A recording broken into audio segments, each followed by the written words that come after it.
Now, it goes without saying that the very first Nightmare on Elm Street, which came out 40 years ago in 1984, with it being 2024 at the time of this recording, is one of the greatest horror movies ever made.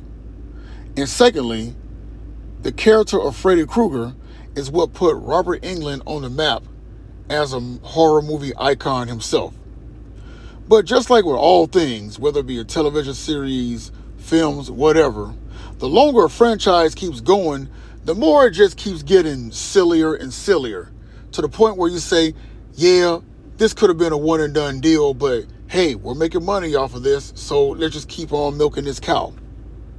And over time, Freddy Krueger went from being a horrifying boogeyman that made you afraid to go to sleep at night to being somebody who should have been doing stand-up comedy next to the late George Carlin. I mean, every kill that he did in these films as they kept going on just got sillier and sillier, like it was on some Looney Tunes type shit, or like it was a Robot Chicken skit.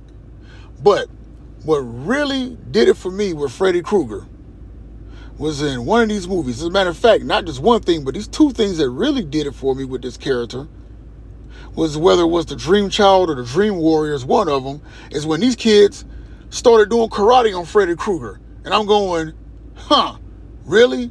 So all I got to do is watch a bunch of Karate Kid and Cobra Kai, go to sleep, and kick Freddy's ass if he ends up coming in my dreams? Got you.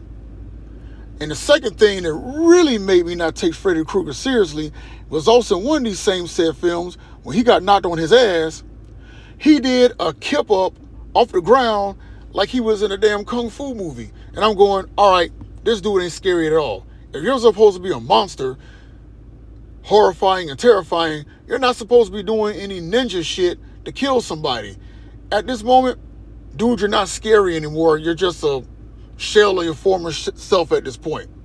At least when we got Wes Craven's New Nightmare in 1994, which I also did a video on, we were given the version of Freddy Krueger that Wes Craven intended him to be. Evil, scary, demonic entity. No quippy one-liners, no silly shit. Just straight up horrifying and terrifying. Making it both a nightmare whether you go to sleep or whether you're awake. And to be honest with you, I really wish that was the version of Freddy Krueger we would have gotten throughout this entire franchise.